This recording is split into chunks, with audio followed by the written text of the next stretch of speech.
প্রিয় বন্ধুরা, আজকে আমাদের আলোচনার প্রেক্ষাপট শিক্ষক নিয়োগ দুর্নীতির শুরুটা, অর্থাৎ কিভাবে শিক্ষক নিয়োগ দুর্নীতিটা পরিকল্পনা করা হয়েছিল। আপনারা ইতিমধ্যেই শুনেছেন যে তৃণমূল সরকারের আমলে এসএসসির প্রথম চেয়ারম্যান চিত্তরঞ্জন মণ্ডল তিনি এক সাক্ষাৎকারে বলেছেন যে তাকে মাননীয় মুখ্যমন্ত্রী এসএসসি চেয়ারম্যান পদে মনোনীত করেছিলেন এবং তারই অনুরোধে তিনি এসএসসি চেয়ারম্যান হয়েছিলেন। এবং তিনি বলেছেন তার আগে তিনি তৃণমূলের শিক্ষা সেলের সভাপতি ছিলেন। অর্থাৎ প্রথম থেকেই মাননীয় মুখ্যমন্ত্রী চেয়েছিলেন শিক্ষক শিক্ষাকর্মী নিয়োগের পুরো রাশটা শাসক দলের নিয়ন্ত্রণে থাকুক। এবং এই কথা বলতে কোনো দ্বিধা নেই।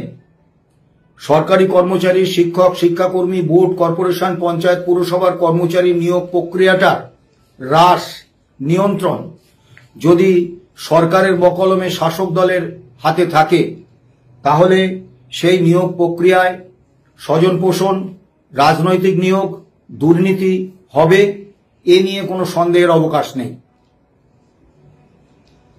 চিত্তরঞ্জন মণ্ডল বাবুকে এসএসসির সভাপতি করেছিলেন মাননীয় মুখ্যমন্ত্রী, তার কারণ তার যোগ্যতা, তিনি তৃণমূল কংগ্রেসের শিক্ষা সেলের সভাপতি ছিলেন।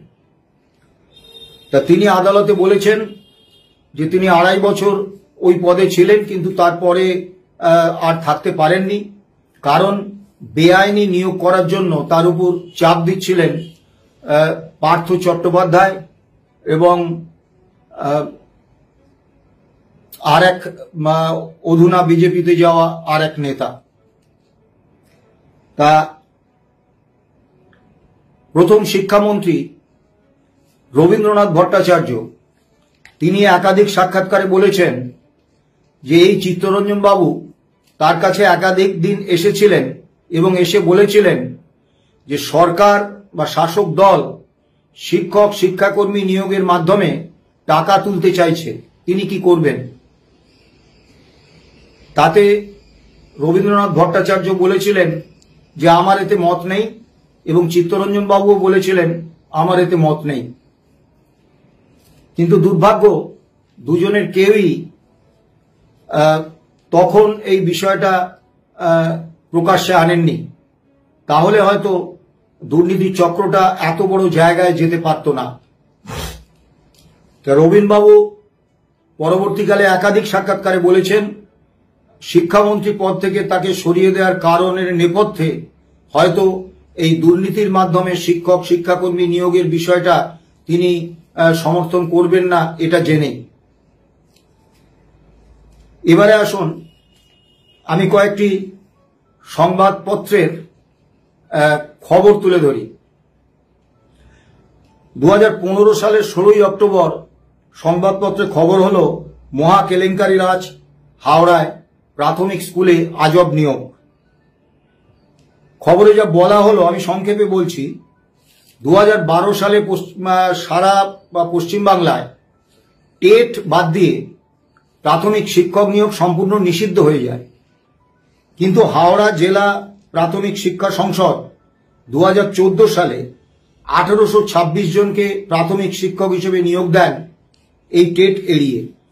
এখন প্রশ্ন হচ্ছে, টেট যেখানে বাধ্যতামূলক 2012 সাল থেকে, সেখানে 2014 সালে টেট এড়িয়ে কিভাবে নিয়োগ দেওয়া হলো। বাম আমলে 22/4/2010 সালে 10 তারিখে একটা বিজ্ঞাপন বেরিয়েছিল। সেই বিজ্ঞাপনে বলা ছিল হাওড়া জেলায় প্রাথমিক শিক্ষক নিয়োগ করা হবে এবং তাতে পরীক্ষা দেওয়ার জন্য যারা আবেদন করবেন তাদের ন্যূনতম যোগ্যতা হতে হবে মাধ্যমিক পরীক্ষায় জেনারেল ক্যাটাগরিদের 68%, ওবিসি ক্যাটাগরির প্রার্থীদের 63%, এসসি প্রার্থীদের 55% এবং এসটি প্রার্থীদের 34% নম্বর পেতেই হবে। অর্থাৎ আবেদন করার ন্যূনতম যোগ্যতা মান হচ্ছে এই মাধ্যমিক পরীক্ষায় এই 68%, 63%, 55% বা 34% নম্বর পাওয়া। এখন দেখা গেল যে এই যে 1826 জন প্রাথমিক শিক্ষকের নিয়োগপত্র দিয়েছেন হাওড়া জেলা প্রাথমিক শিক্ষা সংসদ, এদের অধিকাংশেরই এই নম্বর নেই মাধ্যমিকে, এবং ক্ষেত্র বিশেষে তা 28% পর্যন্ত কম। সাংবাদিকরা তৎকালীন হাওড়া প্রাথমিক শিক্ষা সংসদের জেলা প্রাথমিক শিক্ষা সংসদের চেয়ারম্যান পুলককান্তি দেবকে প্রশ্ন করেছিলেন যে এরা তো মাধ্যমিক পরীক্ষায় এই নম্বর পায়নি, তাহলে এরা আবেদন করলো কিভাবে, তাদের আবেদন আপনারা গ্রহণ করলেন কিভাবে, এবং তারা পরীক্ষা দিল কিভাবে, চাকরি বা পেল কিভাবে। তা পুলককান্তি দেব বলেছিলেন, মাধ্যমিকে আমাদের ঠিক করে দেওয়া যোগ্যতা মানের থেকে কম নম্বর পেলেও ওরা আমাদের নেওয়া পরীক্ষায় পাশ করেছে। এখন যারা আবেদন করার যোগ্যতাটুকুই যাদের ছিল না, তারা কি করে আবেদন করলেন এবং আমাদের নেওয়া পরীক্ষায় পাশ করে প্রাথমিক শিক্ষক হিসেবে নিয়োগ পেলেন, আপনারা একটু বিচার বিবেচনা করে দেখুন। এবার আসুন 2013 সালের 9ই আগস্ট সংবাদপত্রে হেডলাইন হলো, শিক্ষক নিয়োগে দলীয় বিধায়কদের সুপারিশ চাইলেন পার্থ চট্টোপাধ্যায়। 2013 সালের 23শে আগস্ট কলকাতা থেকে প্রকাশিত একাধিক সংবাদপত্রে হেডলাইন, প্রাথমিক শিক্ষক নিয়োগে তৃণমূল নেতা মন্ত্রীদের ঢালাও সুপারিশ, এবং সেখানে বলা হলো যে তৃণমূল বিধায়কদের নির্দেশ দেওয়া হয়েছে যে বিধানসভা ভিত্তিক তালিকা তৈরি করতে হবে, সুপারিশের তালিকা, যারা এই প্রাথমিক শিক্ষক নিয়োগের পরীক্ষা দিয়েছেন এবং তাদের অ্যাডমিট কার্ড, পরিচয়পত্রের অনুলিপি, নাম, ঠিকানা, রোল নাম্বার, বাবা বা স্বামীর নাম সহ একদম নির্দিষ্ট করে দিয়ে সুপারিশের তালিকা পাঠাতে হবে। এবং ওই খবরে আরো লেখা হলো যে এই সুপারিশের তালিকা নিয়ে 20শে আগস্ট 2013 বিধানসভায় উচ্চশিক্ষামন্ত্রীর ঘরে তৃণমূলের এক শীর্ষ নেতা, এক বিশিষ্ট মন্ত্রী, প্রাথমিক শিক্ষা পর্ষদের এক শীর্ষ কর্তা এবং উচ্চশিক্ষামন্ত্রী একটি বৈঠক করেন। 2014 সালের 25শে জানুয়ারি প্রত্যেকটি টিভি চ্যানেলে বিকেল 4টে থেকে একটি স্ট্রিং অপারেশন প্রচার করা হতে থাকলো, এবং সেই স্ট্রিং অপারেশনে একটা অডিও বাজানো হলো, যে অডিওতে বলতে শোনা গেল যে পূর্ব পরিকল্পনা মতো দলীয় বিধায়কদের সুপারিশের তালিকা অনুসারে তৃণমূল ভবনে প্রাথমিক শিক্ষক নিয়োগের মেধা তালিকা তৈরি হচ্ছে এবং এই তালিকা থেকেই নিয়োগ হয়েছে এবং হবে। টেট একটা প্রহসন। 2015 16ই অক্টোবরের খবরের কাগজ দেখুন, সেখানে একটা খবর বেরিয়েছে যে ওই 15ই অক্টোবর অর্থাৎ তার আগের দিন আদালতে প্রাথমিক শিক্ষক নিয়োগ দুর্নীতি মামলায় সরকারি আইনজীবীরা স্বীকার করে নিয়েছেন যে পরীক্ষা শেষ হওয়ার আগেই টেটের প্রশ্ন ফাঁস হয়ে গিয়েছিল। এখন আপনারা বলতেই পারেন, সংবাদপত্রে প্রকাশিত সংবাদ বা এই যে স্ট্রিং অপারেশনে বলা অডিও ক্যাসেট, তার সত্যতা কিসের? এখন এ বিষয়ে সংবাদপত্রে এই খবরগুলো বেরিয়েছে, এগুলো সত্যি কি মিথ্যে তার দায় সংবাদপত্রের সম্পাদক এবং সংশ্লিষ্ট সাংবাদিকের। স্ট্রিং অপারেশন যিনি করেছেন তার দায়িত্ব যে এই স্ট্রিং অপারেশনের বক্তব্য সঠিক না মিথ্যে, সাজানো। কিন্তু একটা অদ্ভুত ব্যাপার, এই 2013 সাল থেকে নাগাড়ে এইসব খবর প্রকাশ হয়ে যেতে থাকলো, কিন্তু কি রাজ্য সরকার, কি প্রাথমিক শিক্ষা পর্ষদ, কি সংশ্লিষ্ট ব্যক্তিরা, কি সংশ্লিষ্ট মাননীয় মন্ত্রীরা, তারা কেউ কিন্তু প্রতিবাদ করলেন না এবং বললেন না যে এগুলো মিথ্যে খবর, এরম কোনো ঘটনা ঘটেনি। এবং তারা সংশ্লিষ্ট সংবাদপত্রে কোনো প্রতিবাদপত্র পাঠালেন না এবং ওই স্ট্রিং অপারেশনের বিরুদ্ধেও বিভিন্ন টিভি চ্যানেলগুলোতে কোনো প্রতিবাদপত্র পাঠালেন না এবং তাদের বিরুদ্ধে কোনো আইনি ব্যবস্থা নিলেন না। একেবারে নিঃশব্দে এত বড় একটা কলঙ্কের দায় তারা কিন্তু নিজের কাঁধে নিয়ে নিলেন। তা কাজেই সংবাদপত্রে এবং এই স্ট্রিং অপারেশনে যা বলা হয়েছে সেগুলো যে সত্যি, এ ব্যাপারে সন্দেহের অবকাশ নেই। অর্থাৎ 2012 এবং 2014 যে টেটের নামে একটা প্রহসন হয়েছে এবং তৃণমূল ভবনে বিধায়কদের বিধানসভা ভিত্তিক তালিকার নিরিখে তথাকথিত মেধা তালিকা তৈরি হয়েছে এবং তা থেকে নিয়োগ হয়েছে, এ সম্পর্কে সন্দেহের অবকাশ খুব কম। 2012 টেট হয়েছিল 31শে মার্চ 2013, 2014 টেট হয়েছিল 11ই অক্টোবর 2015। তা 2012 টেটে 45 লক্ষ পরীক্ষার্থী তারা আবেদন করেছিলেন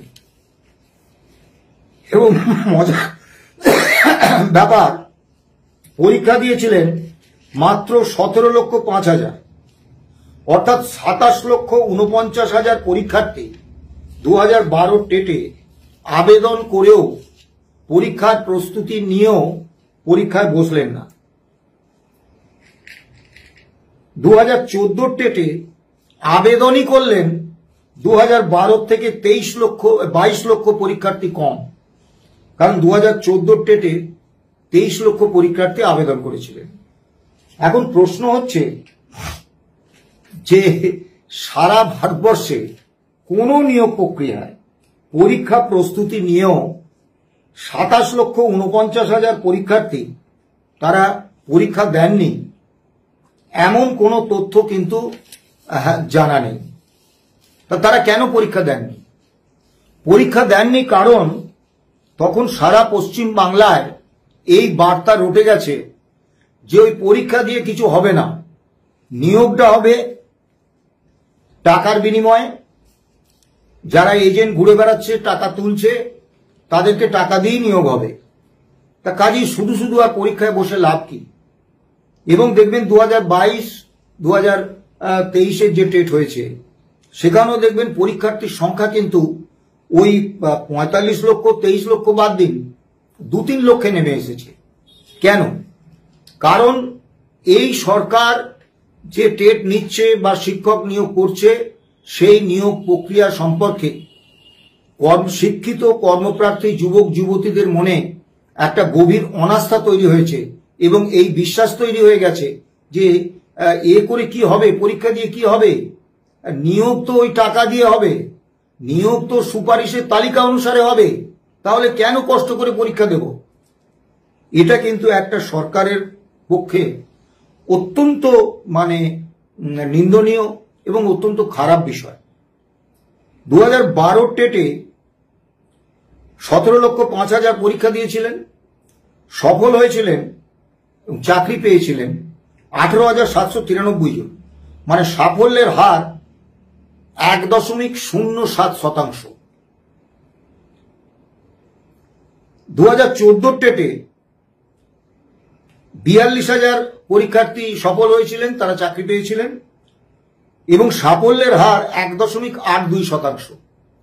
স্বাভাবিকভাবে আপনারা নিশ্চয়ই সহমত হবেন যে নিয়োগ পরীক্ষায় মাত্র 1.07% বা 1.82% সাফল্যের হার, সেখানে যারা সফল হচ্ছেন তাদের মেধা, তাদের যোগ্যতা এবং তাদের যে একাডেমিক ক্যারিয়ার সেটা একেবারে সোনায় বাঁধানো হবে।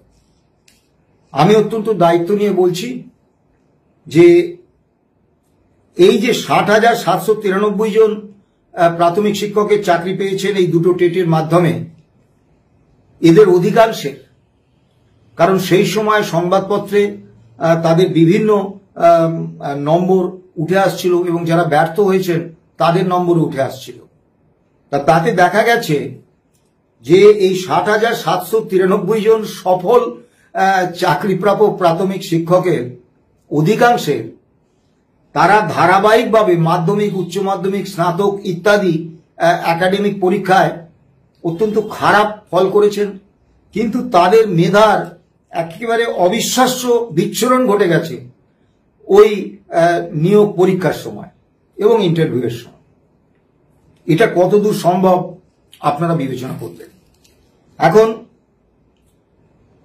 এবং পরিস্থিতিটা এমন জায়গায় গেছে, বিশ্বজিৎ কুন্ডু বলে তৃণমূল কংগ্রেসের একজন এমএলএ, তিনি এখন দলবদল করেছেন। তা তিনি বারবার বলেছেন আমি 65 জনকে প্রাথমিক শিক্ষকের চাকরি দিয়েছি এবং প্রাথমিক শিক্ষকের সমস্ত চাকরি বিধানসভা ভিত্তিক সুপারিশের তালিকা অনুসারে হয়েছে, টাকার বিনিময়ে হয়েছে, স্বচ্ছ কোনো নিয়োগ হয়নি। এটা আমি বলছি না, বিশ্বজিৎ কুণ্ডু তৃণমূলের এমএলএ তিনি বলছেন, এবং তার এই বক্তব্যের ভিডিও আপনারা সমাজ মাধ্যমে কিন্তু পাবেন। ব্রাত্য বসু বর্তমান শিক্ষামন্ত্রী, তিনি বলছেন হ্যাঁ তৃণমূলের ছেলেরাই চাকরি পাবে। কিভাবে পাবে বলবো না। ব্রাত্য বসু পণ্ডিত মানুষ, নাট্যকার, তা তিনি নিশ্চয়ই জানেন যে সরকারি চাকরি, শিক্ষক শিক্ষাকর্মীর চাকরি, এগুলো কিন্তু কারোর ব্যক্তিগত জমিদারির চাকরি নয়। এইসব চাকরির জন্য একটা নির্দিষ্ট সরকারি নিয়োগ প্রক্রিয়া আছে, তার মাধ্যমে মেধা যোগ্যতা প্রমাণ করে তাদেরকে কিন্তু নিয়োগ পেতে হয়। তাহলে তৃণমূলের ছেলেরাই কিভাবে চাকরি পাবে?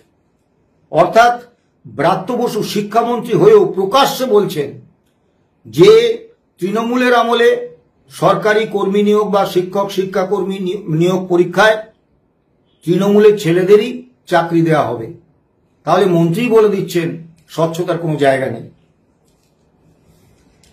এবারে আসুন,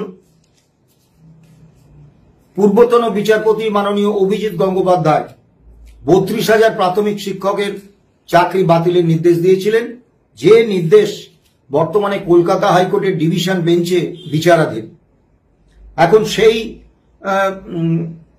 বিচারাধীন মামলায় কি হবে, এই 32,000 শিক্ষকের চাকরি থাকবে কিনা, এ ব্যাপারে কোনো মন্তব্য করা সমীচীন নয়, কারণ যেহেতু বিষয়টা বিচারাধীন।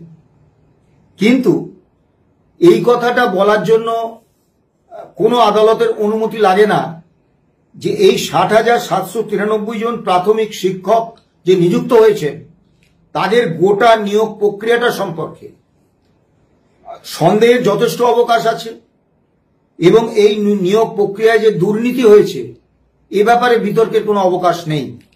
এবং দুর্নীতিটা কোনো ব্যক্তি করেছেন এমন নয়, দুর্নীতিটা কিন্তু প্রাতিষ্ঠানিক। সরকার সব জেনে বুঝে এই দুর্নীতি করতে দিয়েছে। যদি সরকারের বিরুদ্ধে হতেন তাহলে যখনই 2013 সাল থেকে সংবাদ মাধ্যমে এই ধরনের খবর প্রকাশ হচ্ছে তখনই কিন্তু মাননীয় মুখ্যমন্ত্রী সংশ্লিষ্ট ব্যক্তিদের ডেকে তাদের জিজ্ঞাসাবাদ করতেন এবং সিআইডি বা পুলিশকে, গোয়েন্দা বিভাগকে নির্দেশ দিতেন তদন্ত করে দেখা যে সত্যি নিয়োগের ক্ষেত্রে এই ধরনের বিধানসভা ভিত্তিক সুপারিশের তালিকা অনুসারে টাকার বিনিময়ে নিয়োগ হয়েছে কিনা। সেই কাজটা কিন্তু মাননীয় করেননি। গত কয়েকদিন আগে মহামান্য কলকাতা হাইকোর্টে একটি ট্রান্সফারের মামলায় একটা বিস্ময়কর বিষয় উঠে এসেছে যে 2011 সালে ডিস্ট্রিক্ট প্রাইমারি স্কুল কাউন্সিল তৈরি হয়েছিল এবং 4 বছর পরে তার পুনর্গঠনের প্রয়োজন ছিল, কিন্তু 2015 বা পরে সেই ডিপিএসসি গুলোর মেয়াদ শেষ হয়ে গেছে। তারপরে আজ পর্যন্ত সেই ডিপিএসসি গুলোর কোনো পুনর্গঠন হয়নি। অর্থাৎ সারা পশ্চিম বাংলায় সেই 2011 সালের একজন মনোনীত চেয়ারম্যান তিনি ডিপিএসসি হিসেবে কাজ চালাচ্ছেন, যেটা সম্পূর্ণ অবৈধ এবং আইন বিরুদ্ধ। আমি জানি না এই 63,793 জন যে প্রাথমিক শিক্ষকের চাকরি পেয়েছেন তাদের নিয়োগপত্র তো দিয়েছে এই ডিপিএসসি, সেই ডিপিএসসি যদি অবৈধ হয় তাহলে এদের নিয়োগটাও তো অবৈধ। এখন মুশকিল হচ্ছে যে এই 60,793 জন প্রাথমিক শিক্ষকের মধ্যে নিশ্চয়ই এমন অনেক প্রাথমিক শিক্ষক আছেন যারা বিধানসভা ভিত্তিক সুপারিশের তালিকা অনুসারে নয়, 10, 15, 20 লক্ষ টাকা ঘুষ দিয়ে নয়, তারা প্রাথমিক শিক্ষকের চাকরিটা পেয়েছেন তাদের নিজেদের যোগ্যতায়। কিন্তু রাজ্য সরকারের এই ভূমিকায় যে বিষয়টা ঘটছে তাতে দেখা যাচ্ছে যে অভিভাবক, সাধারণ মানুষ সবাই এই 60,793 জন প্রাথমিক শিক্ষককেই কাঠগড়ায় তুলে দিচ্ছেন যে এরা বোধহয় সবাই ঘুষ দিয়ে চাকরি পেয়েছে, দুর্নীতির মাধ্যমে চাকরি পেয়েছে।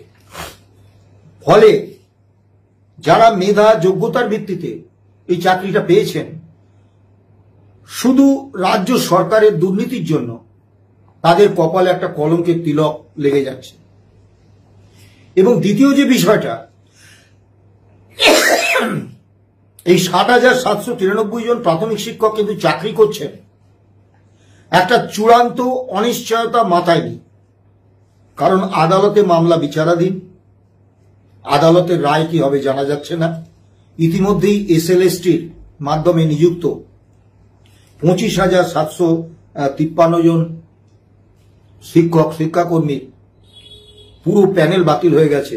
তারা 10-12 বছর চাকরি করার পরে তাদের চাকরি চলে গেছে। সম্প্রতি সুপ্রিম কোর্ট 1 সেপ্টেম্বর একটা রায় দিয়েছেন, কাজীর বিচার বলতে পারেন, যে 2023 সালের 1 সেপ্টেম্বরের পরে যারা কর্মরত থাকবেন এবং এরপর যারা পদোন্নতি নেবেন তাদের প্রত্যেককে টেট পরীক্ষায় উত্তীর্ণ হতে হবে। ভাবুন, অর্থাৎ যাদের 5 বছর চাকরি আছে বা যাদের 5 বছরের বেশি চাকরি আছে এবং যারা 5 বছরের কম চাকরি থাকলেও কোনো পদোন্নতি নেবেন, তাদের প্রত্যেককে আবার টেট পাস করতে হবে। তা যদি তারা এই টেট পরীক্ষা পাস না করেন তাহলে কি তাদের চাকরি চলে যাবে? যদি টেট পরীক্ষায় পাস করতে না পারেন, অযোগ্য বিবেচিত হন, তাহলে এই অযোগ্য শিক্ষকদের দিয়ে, তথাকথিত অযোগ্য শিক্ষকদের দিয়ে যে ছাত্রছাত্রীদের পাঠদানের পঠন পাঠনের কাজ হলো, তার দায়টা কে নেবেন? Supreme court. তা মেডিকেলে ভর্তির ক্ষেত্রে তো নিট বাধ্যতামূলক হয়েছে, তাহলে জয়েন্ট এন্ট্রান্সের মাধ্যমে যেসব ডাক্তারবাবু নিযুক্ত হয়েছেন, পড়াশোনা করছেন, তাদেরকে আবার নিট দিতে হবে। বিশ্ববিদ্যালয়, কলেজ, বিশ্ববিদ্যালয়ের অধ্যাপকদের ক্ষেত্রে তো কেন্দ্রীয় পরীক্ষা বাধ্যতামূলক হয়েছে। তার আগে যারা নিযুক্ত হয়েছেন তাদেরকে আবার ওই নেট সেট পরীক্ষা দিতে হবে। এই আদেশের ফলে প্রাথমিক যারা কর্মরত প্রাথমিক শিক্ষক, তাদের জীবনে আর একটা অনিশ্চয়তা নেমে এসেছে। এবারে আসুন, যে এসএলএসটির যে 25,753 জনের চাকরি বাতিল হয়েছে, নিয়োগ বাতিল হয়ে গেছে, সেই রায়টাকে আমি বারবারই বলেছি, এটা রায় হয়েছে, ন্যায়ও হয়নি, বিচারও হয়নি। এবং সবথেকে দুর্ভাগ্যের বিষয় যে এই 26,753 জনের মধ্যে যারা যোগ্যতা, দক্ষতা, মেধা ভিত্তিতে, পরিশ্রমের ভিত্তিতে চাকরি পেয়েছিলেন, তাদেরকেও মহামান্য সুপ্রিম কোর্ট একটা চূড়ান্ত অনিশ্চয়তার মধ্যে ঠেলে দিয়েছে। আমি জানি না তাদের কতজন এই যে নিয়োগ পরীক্ষা হয়েছে তাতে তাদের কতজন সফল হয়ে আবার নিয়োগ পাবেন। এবং এখানে সবথেকে বড় প্রশ্ন, মহামান্য সুপ্রিম কোর্টে বঞ্চিত চাকরি প্রার্থীদের আইনজীবী সুদীপ্ত দাশগুপ্ত এবং বিক্রম বন্দ্যোপাধ্যায় তারা একটি তালিকা দিয়েছিলেন এবং পরিষ্কার পরিচ্ছন্নভাবে বলেছিলেন এই তালিকাটা তারা তৈরি করেছেন এসএসসি বিভিন্ন সময়ে হাইকোর্টে এবং সুপ্রিম কোর্টে যে তথ্য দিয়েছে তার ভিত্তিতেই তালিকাটা তৈরি করা। সেখানে বলা হয়েছে যারা স্বচ্ছতার সঙ্গে নিয়োগ পাননি, অর্থাৎ যাদের নিয়োগ নিয়ে প্রশ্ন আছে, দুর্নীতির বিষয় আছে, নবম দশমের শিক্ষক 2,902 জন, একাদশ দ্বাদশের শিক্ষক 1,055 জন, গ্রুপ সি শিক্ষাকর্মী 2,408 জন, গ্রুপ ডি শিক্ষাকর্মী 4,385 জন, মোট বেআইনি নিয়োগ 10,750। এবং তারা যে তথ্য দিয়েছিলেন 25,753 নয়, মোট নিয়োগ হয়েছে 25,844। এই পরিসংখ্যানের কোনো বিরোধিতা কিন্তু মহামান্য সুপ্রিম কোর্টে এসএসসি বা সিবিআই পক্ষ থেকে করা হয়নি। ফলে ধরে নেওয়াই যায় এই পরিসংখ্যানটার মধ্যে সত্যতা আছে। এসএসসি মাত্র 1406 জনের তালিকা প্রকাশ করেছেন, তারাই দাগি। অথচ পরিসংখ্যান রয়েছে যে 10,750 জন দাগি। তাহলে বাকি দাগিরা কি গায়ের জামা সাদা করে ফেললেন? দীর্ঘ বক্তব্য রাখবো না, আপনাদের ধৈর্যচ্যুতি হবে। শুধু একটা কথা বলি, অনেকেই আমাকে প্রশ্ন করেন যে মাননীয় মুখ্যমন্ত্রী কি এই নিয়োগ দুর্নীতির জন্য দায়ী? নৈতিকভাবে তিনি অবশ্যই দায়ী এবং ব্যক্তিগতভাবেও দায়ী। যদি বলবেন কেন, তিনি পুলিশ মন্ত্রী, তিনি মুখ্যমন্ত্রী, তিনি দীর্ঘ 2013 সাল থেকেই তিনি জেনে এসেছেন যে শিক্ষক শিক্ষাকর্মী নিয়োগ নিয়ে দুর্নীতি হচ্ছে, তার হাতে পুলিশ, তার হাতে সিআইডি। তিনি ইচ্ছা করলেই এই দুর্নীতির তদন্তের ভার তাদের উপর দিতে পারতেন এবং দুর্নীতি হলে দুর্নীতিগ্রস্তদের সাজা দিয়ে যারা স্বচ্ছভাবে নিয়োগ পেয়েছে তাদেরকে নিয়োগ দিতে পারতেন। দ্বিতীয় বিষয়টা, কলকাতা হাইকোর্ট এবং সুপ্রিম কোর্ট বারবার বলেছে যে কারা ইল্লিগালি চাকরি পেয়েছে। আমি আদালতের বাক্যটাই তুলে ধরছি। State government has accepted that there are widespread illegalities in the selection process and that the number of persons who received appointments illegally could not be determined with exactitude। অর্থাৎ সঠিকভাবে আদালতগ্রাহ্যভাবে কারা বেআইনিভাবে চাকরি পেয়েছে এবং কারা আইনিভাবে চাকরি পেয়েছে, এই সেগ্রিগেশনটা রাজ্য সরকার করে দেননি বলে কলকাতা হাইকোর্ট এবং সুপ্রিম কোর্ট তাদের চাকরি বাতিল করতে বাধ্য হয়েছে। দ্বিতীয় একটি বিষয় আমি আসব, সেটা হচ্ছে মহামান্য কলকাতা হাইকোর্টে গত 25শে মে 2022 যে রায় হয়েছিল, ওই 6,861টা সুপার নিউমারারি পোস্ট তৈরির যে সিদ্ধান্ত মমতা বন্দ্যোপাধ্যায়ের নেতৃত্বে মন্ত্রিসভা নিয়েছিলেন, সেই সিদ্ধান্তের প্রসঙ্গে 265 নম্বর অনুচ্ছেদে they had resolved to create supernumerary posts to accommodate the illegal appointees. In other words, state has resolved to expend taxpayers' money to accord sanction and employment secured dishonestly. অর্থাৎ আপনারা ভাবুন, মহামান্য কলকাতা হাইকোর্ট বলছে যারা অসততার সঙ্গে দুর্নীতির মাধ্যমে চাকরি পেয়েছেন, যেগুলো ইল্লিগাল অ্যাপয়েন্টমেন্ট, সেই অ্যাপয়েন্টমেন্ট গুলোকে বৈধতা দিতে, অর্থাৎ তাদের নিশ্চয়তা দিতে মাননীয় মুখ্যমন্ত্রীর নেতৃত্বে মন্ত্রিসভা 6,861টা সুপার নিউমারারি পোস্ট তৈরির সিদ্ধান্ত নিয়েছিলেন। এখানে আমার বিনীত প্রশ্ন, এবং হাইকোর্ট নির্দেশ দিয়েছিলেন যে এই সুপার নিউমারারি পোস্ট তৈরির জন্য যারা দায়ী তাদের প্রত্যেকের বিরুদ্ধে সিবিআই তদন্ত করবে, প্রয়োজনে কাস্টডিতে নিয়ে। মহামান্য সুপ্রিম কোর্ট এই নির্দেশ রদ করে দিয়েছেন।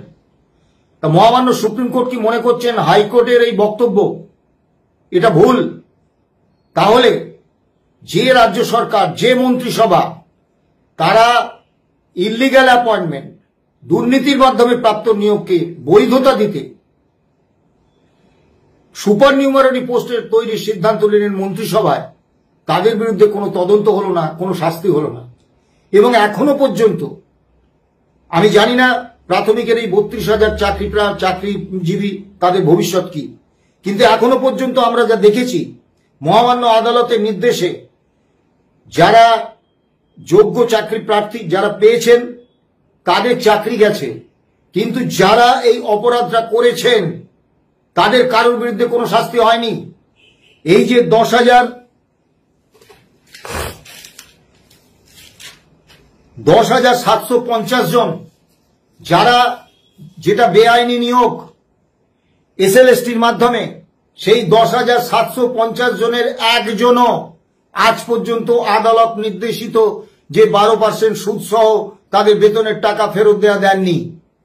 এবং এখনো পর্যন্ত মাননীয় মুখ্যমন্ত্রী অযোগ্য যারা বেআইনি নিয়োগ, যারা দুর্নীতির মাধ্যমে চাকরি পেয়েছে, তাদের পক্ষে বিভিন্ন সহানুভূতিশীল কথাবার্তা বলছেন এই শিক্ষকদের চাকরি গেছে তো কি হয়েছে, ওদের গ্রুপ সি চাকরি দেয়া যায় কিনা দেখছি।